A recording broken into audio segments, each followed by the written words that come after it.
कांग्रेस के? देखो 1931 में हुआ था जातीय जनगणना। उस टाइम क्या जात पात बढ़ गई थी क्या?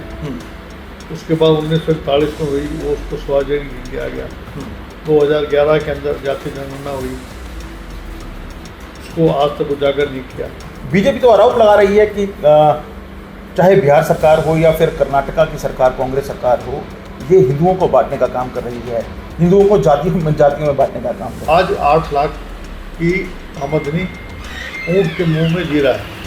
इनको जो है कम से कम 15-16 लाख पे लाना चाहिए क्रीमी लेयर को, ताकि जो है क्लास 3 और क्लास 4 के बच्चे तो कम से कम इसका फ़ायदा उठा सकें।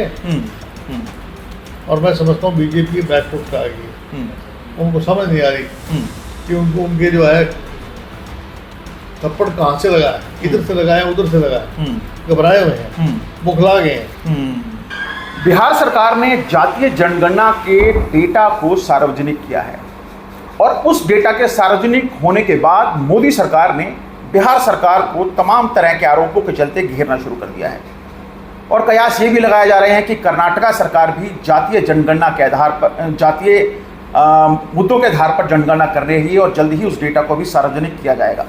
इस मुद्दा पर हमारे साथ बातचीत करने के लिए कांग्रेस के ओबीसी के राष्ट्रीय चेयरमैन कैप्टन अजय सिंह यादव मौजूद हैं।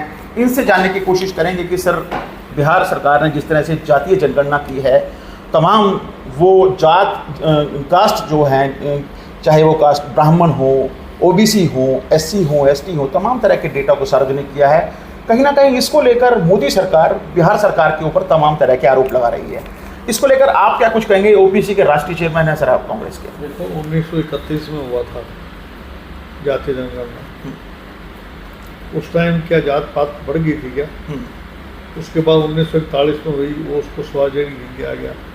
2011 के अंदर जातीय जनगणना हुई, उसको आज तक उजागर नहीं किया।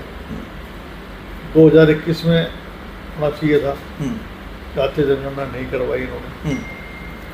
जातीय जनगणना करवाना इसलिए है कि इससे जो राजनीतिक रूप से जो कमज़ोर हैं, सामाजिक रूप से, शैक्षणिक रूप से, आर्थिक रूप से उनका डाटा मिल जाता है पूरा।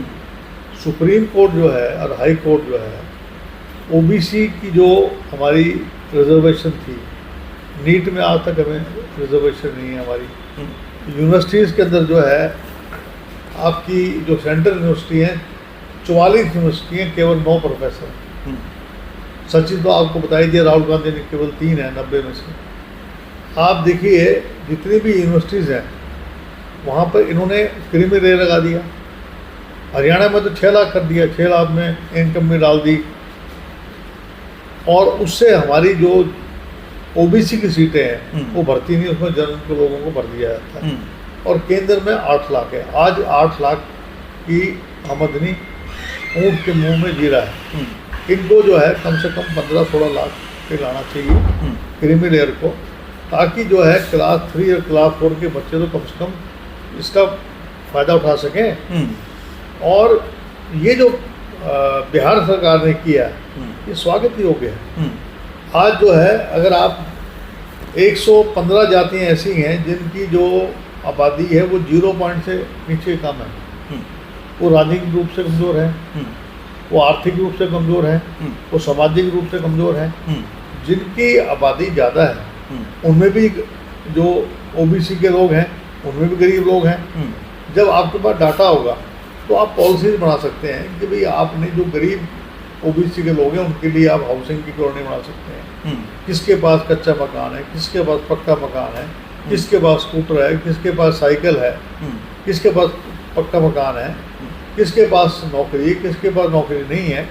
तो आपके पास जब शिक्षा का डाटा आ जाएगा, कितने गांव में जो अस्पताल नहीं है, कहाँ पर कॉलेज नहीं है, कहाँ पर स्कूल नहीं है, का सेंसस में संपूर्ण डाटा जो है वो कलेक्ट किया जाता है।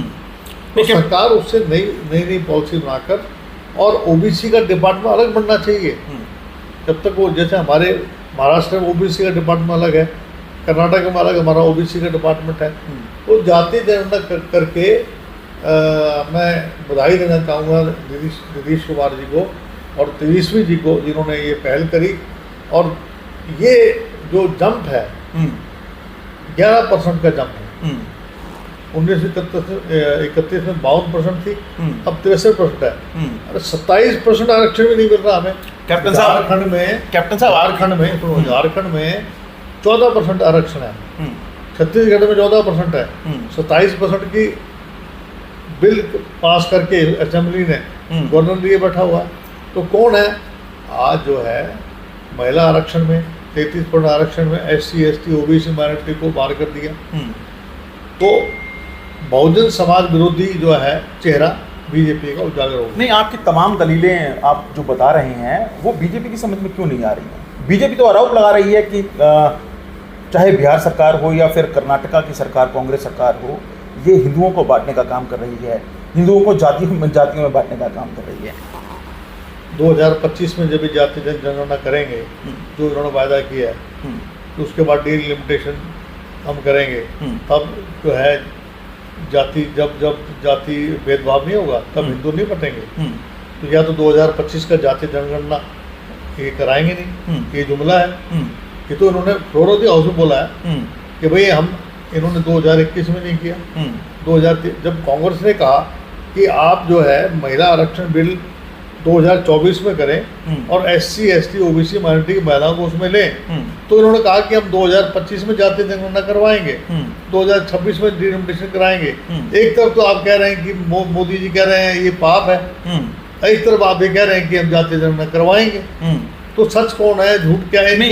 ये आरोप क्यों लगा रहे हैं फिर बिहार सरकार पर, ये सवालिया निशान खड़ा कर रही है? मैं यही आरोप बीजेपी पूछना चाहता हूँ। अगर 2025 में जातीय जनगणना कराएंगे तो तब क्या हिंदू नहीं बटेगा?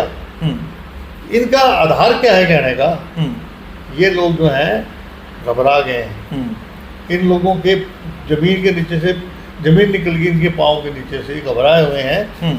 और देखिए, देश के अंदर अगर सबसे ज़्यादा वंचित लोग हैं बहुजन समाज का, आप स्कॉलरशिप छात्रवृत्ति जो है नहीं दिया थी, हमारे बच्चों को यूनिवर्सिटी में जो है क्रीमी लेयर की वजह से उनको रोजगार नहीं दिया था, उनको जो है एडमिशन नहीं मिलते,